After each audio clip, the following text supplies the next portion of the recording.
Hey, what's up, YouTube? This is Cardboard Coach Neil, and I want to talk about something taboo in the hobby. But first, I want to I'm not that important to address anything in this hobby, but I want to talk about some speculation about SGC that has been kind of everywhere for about the past week and a half, give or take, about SGC going the way of the dodo bird.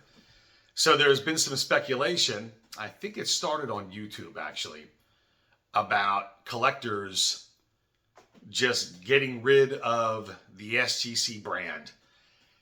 Some people say it's going to happen, some people say it won't, some people say they're going to make more money if they get rid of it. Some people say they won't. I mean, there's just a lot of differing opinions on it.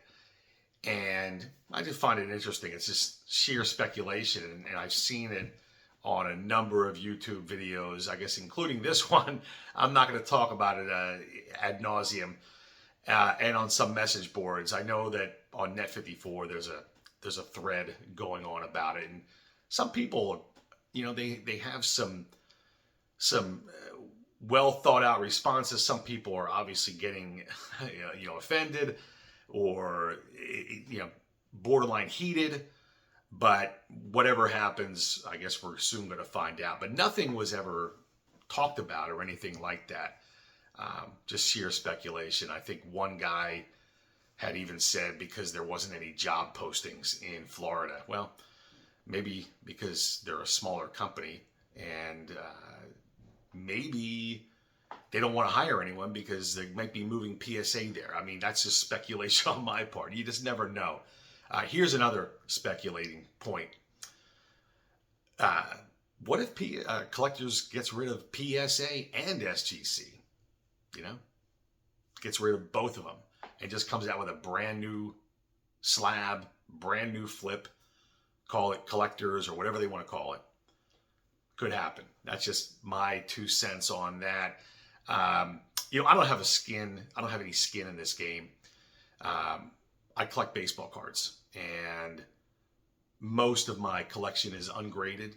It's either in a top loader or in a binder, tucked away in a storage box. And of the graded cards I have, I'd say probably 80 to 85% are PSA. The other 15 to 19.5% are SGC. And the other 0.5% is an assorted number. I think GAI, I have one or two, Pro, and Beckett, a couple others. But again, I collect the cards. Some of these just got holder. But I do have a submission out right now at SGC. I plan on making that a future video for a reveal. I'm going to do my best not to know the grades beforehand. I know the cards. I think there's about 7 or 8 of them. So I'll show that on the video. I'll post it. Hopefully you like it. If you do, hit like and subscribe. I know there's a lot of content out there for people to choose from, and your time is valuable. So I try to keep my stuff under 15 minutes. I think I've been in the 2 videos. I think I've come pretty close. Just show some cards, talk about some cards, and talk about some hobby stuff like I just did. The other thing I want to talk about is it's like a feeling of taboo or something when it comes to oversized issues. So I've been collecting a long time, like a lot of you guys out there. And probably like some of you guys, I set up at a show here and there. There's a monthly show here in my hometown area. I usually set up, it's like once a month, mostly modern and ultra modern, but there are some vintage guys. And I always stop over and talk to them, look at their wares, look at their stuff that they have. And one guy always has a lot of cool stuff, and it's a lot of just unique things. Most of it I've never seen before. If I have, it's rare that I've seen it. because a lot of people don't collect it, and I love it, and I blame some YouTube content creators out there. I'm sure that you follow John Mangini, tremendous content, great collection. Aaron from Value Vintage, great channel, again, great content. And I also want to give a shout out to SammyThunder, who puts out some great stuff. And speaking of SammyThunder, one of the things he does for this hobby is he'll be at a show and not have a lot of chatter. He'll just show display cases. Sometimes he shows the business card of the display case that he's, filming, taking a video of. And, I'll watch, because who doesn't like looking at baseball cards? We all do. But when it comes to seeing 56s and 57 tops, and then the 64, the occasional 80s section, we've seen it all. But when he shows something, it's like, whoa, what is that? And I'll stop it. And if it looks kind of cool, I will actually rewind to find out who that dealer was. And I have made some deals doing it that way, so I appreciate that kind of stuff. But one vintage dealer and I were talking a couple shows ago, and I said, man, these are really, really cool. And we started talking about them. He's like, oh, I love them. And he's like, it just, no one else really seems to enjoy these big cards. And that's the only conclusion we can have. They're big, they're oversized. People wonder where they can store them. I know a buddy of mine thinks that if anything's too big, it's always a question of storage. Well, you just find a bigger box. I mean, we store baseball cards of varying sizes. We tuck them away. You can do the same thing with these cards, but a lot of the stuff I collect is bigger than I do collect a lot of postcards. So here's a 1984. I'm a big Pete Rose fan. 1984 postcard when he was with the Expos, and that was back in 1984. Played briefly with them, but I just wanted to show you. This is like a postcard size card, which fits perfectly in a card saver. There are actually some top loaders that will fit these rather well as well. But this is same type of postcard, same size, postcard size, in a slab. So this is a 1957 team issue St. Louis Cardinals postcard. Let me see if you can. Still working on the glare issue here. But it's a real nice card. And this is slab. But these, to a lot of collectors, are acceptable when they're housed in tall boy holders, is what PSA calls them. But then you get a little bit bigger. And I'm just leave this slab up for comparison. Some of these holders get a little bit even bigger.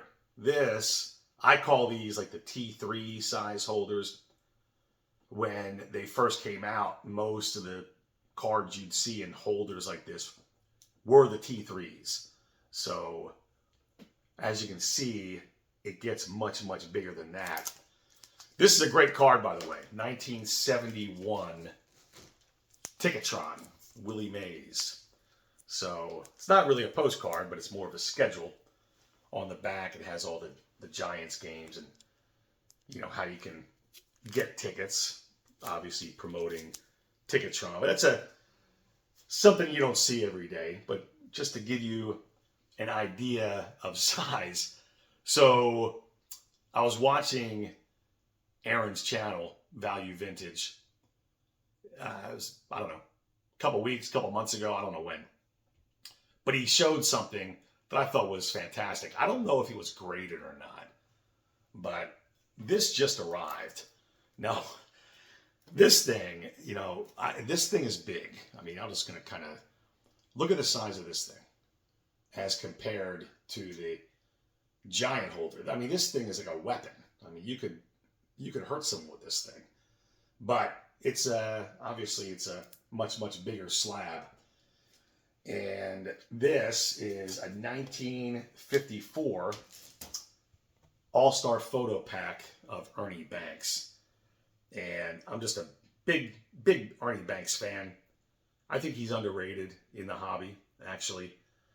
Mr. Cub, 2-time MVP, 500 home run club. I mean, just, and I met him once. Great guy. I mean, just a real likable guy. And this is a great card. But yeah, as you can see, I mean, it's ginormous. So what do you do with this? Well, you find a bigger box. One of the things I've been able to find, and I'm not going to show it, but you'll know what I'm talking about, is this is just a blank back. It's a PSA 3. It's got a little bit of some little discoloration up in here, but I mean, it presents really well. There's no creases or anything like that. It's a really nice card. But I wanted to share just the size of those holders. You don't have to get everything slabbed. But what I was talking about was some of these bigger holders fit perfectly in one of those comic book boxes. You go down to any comic book shop, they're like white boxes, $2-3 a piece. They sturdy. It's almost like a 500 count box, same material. They fit perfectly in that. So if you're thinking about buying some oversized cards and just wondering about storage, there's your solution right there. It's not going to cost you anything except a couple bucks, and boom, you stack them away. But here's some other oversized cards that I don't have graded and have no intention of getting graded. These are 6x9 top loaders, so these fit real well. This is a 1967 Dexter Press Pete Rose. I have a number of these cards. Just great illustration, little write-up on the player from the back. Chock full of Hall of Famers from the 60s. It's just a great set. Very affordable. You can get these things pretty cheap. And, again, you tuck them away in that box. And you're good to go. These are something I'm kind of getting into as well. A little bit more expensive than the Dexter Press, but you got some team issues. And this one actually is a J Publishing, 1959 J Publishing Willie Mays. Got a sticker on the back. It's actually on here, but it's a blank back. Real nice card. Again, just a great image of Willie Mays. Pick these up under $100 all day long. I mean, we're talking ex-mint, near-mint condition. Good looking card. And I guess you got his old counterpart in New York, the other center fielder. This is a 1961 team issue, Mickey Mantle. Similar to the J Publishing. But, again, these are oversized cards that would not fit into an SGC or PSA tall boy or standard size slab. So, I mean, if you like these kind of cards and want to get them graded but don't want that, you can't buy them. But if you just want them, put them in a 6x9 top loader. This one's actually a little bit smaller than they're about the same size, 6x9. It's just a great little way to add to your collection. Stuff you don't see every day, but people shy away from storage issues. So keep that in mind next time you're on eBay or you see something on Facebook or one of the other social media channels you watch, YouTube, of course. And buy what you like, buy what you can afford. Don't listen to anyone else. Don't let anyone influence your decisions, and you're going to have a great time in the hobby. Listen, I thank you for watching. If you like the channel, please hit like and subscribe. I appreciate it, and we'll see you next time.